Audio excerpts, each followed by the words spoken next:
A herd of wild horses blazing their way across the plains of the west. The sound of 1,000 stampeding hooves.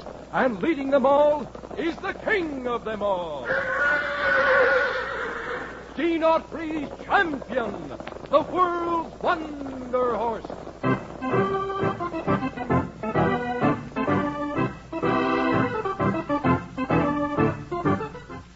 Yes, boys and girls, the Mutual Broadcasting System presents once again the transcribed adventures of the king of all wild horses, Champion, the world's wonder horse. A series of fast, exciting stories about a boy named Ricky West, raised in the wilderness since childhood by his adopted Uncle Smokey, a German shepherd dog named Rebel, and a stock-and-legged chestnut stallion you all know and love, Champion, the world's wonder horse.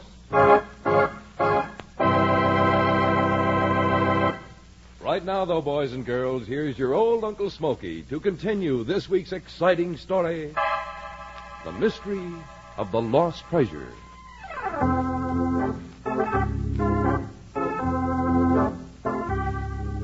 Well, howdy there, kids. Yes, sir, just like our friend Mr. Rusted said, this here's your old Uncle Smokey once again. And I'm all set to tell you some more of them thrill-packed happenings in the story of The Mystery of the Lost Treasure. First off, you all recollect, no doubt, that Ricky, Champ, and Rebel found an old man named Mr. Salvo up by Mammoth Caves. Anyway, this old-timer told us an amazing story of buried treasure. Pancho Villa's treasure. What's more, though, he said he knowed where it was. But he also said that a couple of men was after him.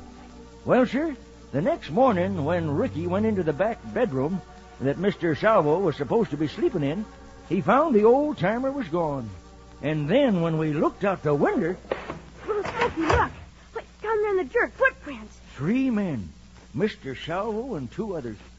Doggone, son, looks like Mr. Salvo's been kidnapped. It sure does. You can even see where the tracks of the 3 men lead out to those trees. And one of the men's feet seems to be dragging, like he was being pulled along against his will.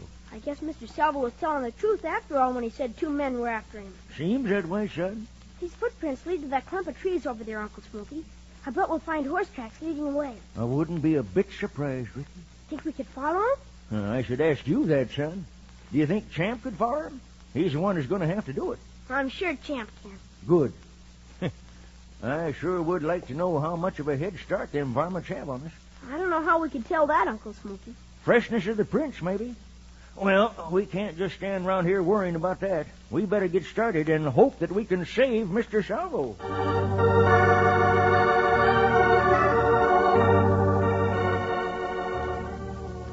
Well, kids, we started out.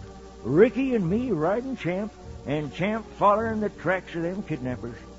We knowed they were probably pretty desperate, and we knowed that Mr. Salvo in his weakened condition couldn't stand too much punishment. Anyway, up the trail, miles ahead of us, the 2 kidnappers, Hasty and Loco, was moving along with their captive, Mr. Salvo. How's the old man doing, Loco? Oh, he's all right, boss. Kind of quiet. He isn't dead, is he? Nah, guess he's just trying to figure out a way to get away from us. Yeah, he'll have to figure a long time. Yeah. Hey, boss, Yeah? what if he's already told that kid and the old man about the lost treasure? What difference does it make? He's told other people that story, too, and nobody believed him. Yeah, but what if they believe? Even so, that doesn't mean a thing, because you'll never tell them where it is. Yes, sir, Loco. Old man Salvo's only going to tell 2 people where that treasure is. And those 2 people are going to be you and me. Oh, hold up here. Oh, Yeah, looks like a good place. oh. Come on, help me take the old man off the horse. Okay. Easy now. Yeah. All right, Loco. Old man Salvo and I are going to have a little talk. So why don't you take the horses over at that stream and give them some water? Right, boss. Whatever you say. Come on, you move. Okay, Salvo. You and I got some things to talk about. I know what you want to know, but I'm not going to tell you. That's so. Well, I think you just think you won't.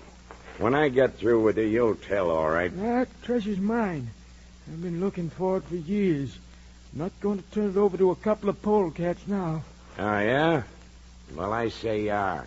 Now, come on, before I take this whip for you. I won't tell. Won't tell. There's a map. A map you picked up in El Paso from a half-breed that tells the exact location of the treasure. How'd you know that? Never mind how. I know, that's all. That's why we didn't kill you a long time ago. We figured you'd lead us to the treasure following that map. Then it'd be the time to kill you. Or else we figured you'd die protecting it and we'd steal the map from you. But one way or the other, we'd have the map and the treasure. Then I guess you'll just have to keep waiting till I die. We can speed that up for you, too.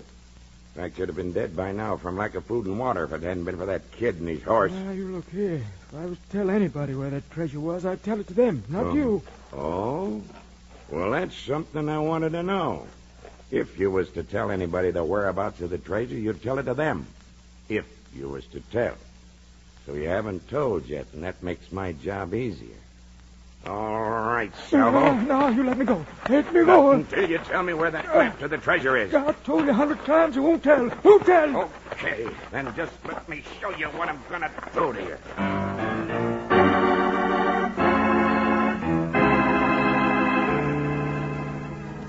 Well, kids, neither Ricky nor me had any idea what Hasty and Loco was planning to do with Mr. Salvo.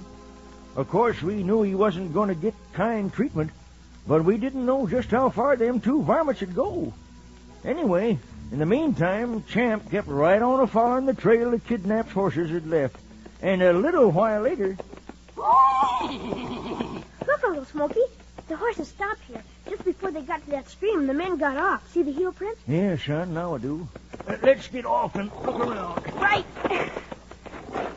Look, the horses' tracks go right into the stream. Yeah, and I'll bet they went the rest of the way in the water. Maybe they figured they was being followed and we'd lose it. Ricky, look! Over there by that tree. It's blood.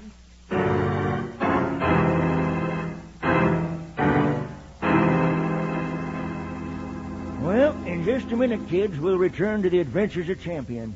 But right now, I want to ask each and every one of you a very important question. Have you written me that letter or postcard yet, telling me how you like this program? Well, if you ain't, I wish you'd sit down just as soon as today's chapter's over and do it right away. You see, boys and girls, Ricky and me is sort of conducting a survey, you might say, just to see how many friends we have. So if you want to keep hearing the adventures of Champion, all you have to do is say so. Just write to me, Uncle Smoky, Box 2109, Hollywood, California. You got that? Uncle Smoky, Box 2109, Hollywood, California. And I sure thank you. And now, back to our story.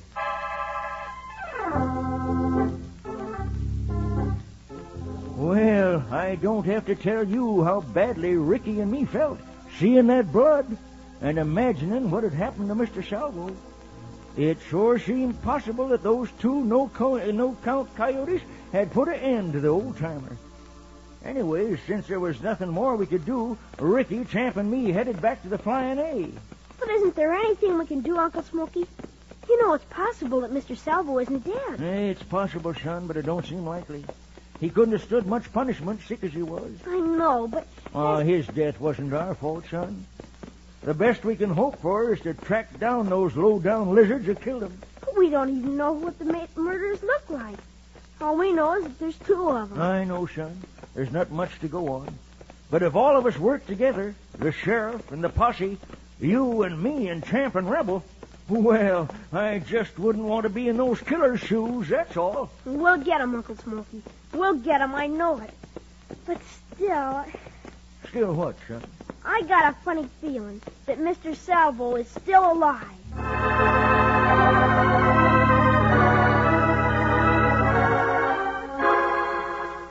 Well, kids, I don't know how you could ever explain Ricky's feeling that way. Maybe he was just hoping so much that Mr. Salvo wasn't dead that he believed it himself. Anyway, at the same time we was talking, Mr. Hasty and Loco was up in the mountains having some trouble of their own. Yeah, the old man's stubborn, Loco. I've slapped him around a little, but he still won't talk. Oh, let me hit him, boss. I'll make him. Don't be stupid. You'd kill him. That'd ruin everything. Yeah, but we can't let him live. Not after he knows who we are. Of course we can't let him live, but we can't kill him yet either. Not until he tells us where that treasure map is. Well, then what are we going to do? Well, tie him up and roll him in that cave. Put a little water by him so he stays alive. Then we've got some traveling to do, Loco. Oh? Where we going? I've been thinking, Loco. The old man figures he's only got one set of friends in the whole world, the kid and that old guy the kid's living with. So, since the map isn't on him, he may have left it back at the Flying A Ranch for safekeeping. Yeah, that's right. All right, let's go back there and tear the place apart till we find it. Relax, will you? We're not going to tear any place apart, not yet anyway. But we are going to get back to the Flying A come dusk and have a look around. And if we find the map there, things aren't going to go too well with the kid and his uncle.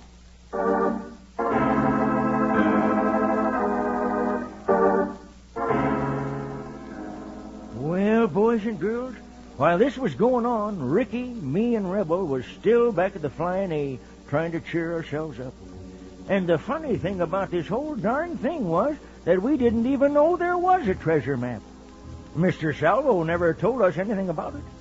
And I guess we wouldn't even have known about it at all if it weren't for Rebel. You see, we was sitting there in the living room when all of a sudden...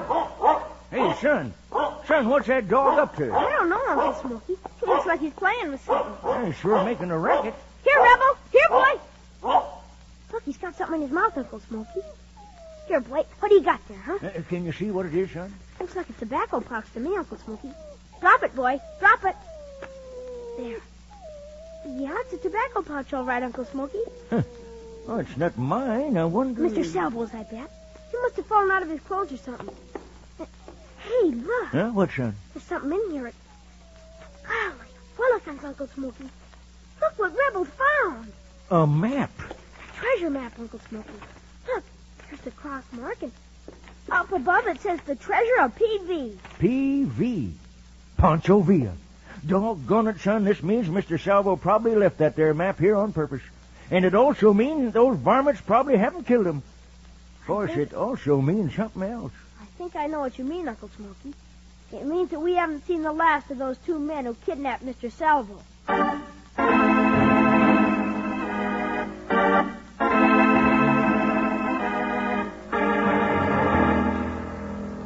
Well, kids, there we was holding the treasure map that those two varmints would have killed anybody to get a hold of.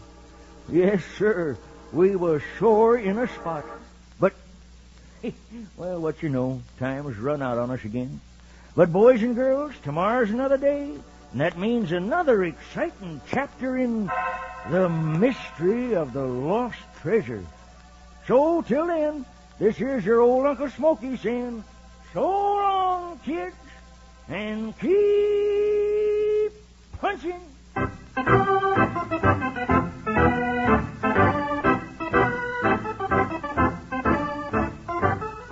Be sure and listen in tomorrow, same time, same station, to learn more about Ricky, Rebel, and the king of the wild horses, Gene Autry's champion, the world's wonder horse.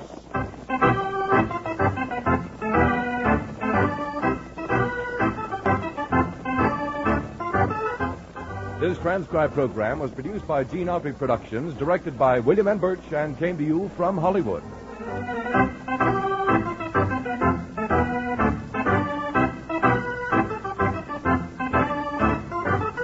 And now stay tuned for Curly Bradley, which follows over most of these stations in just a moment. This is the Mutual Broadcasting System.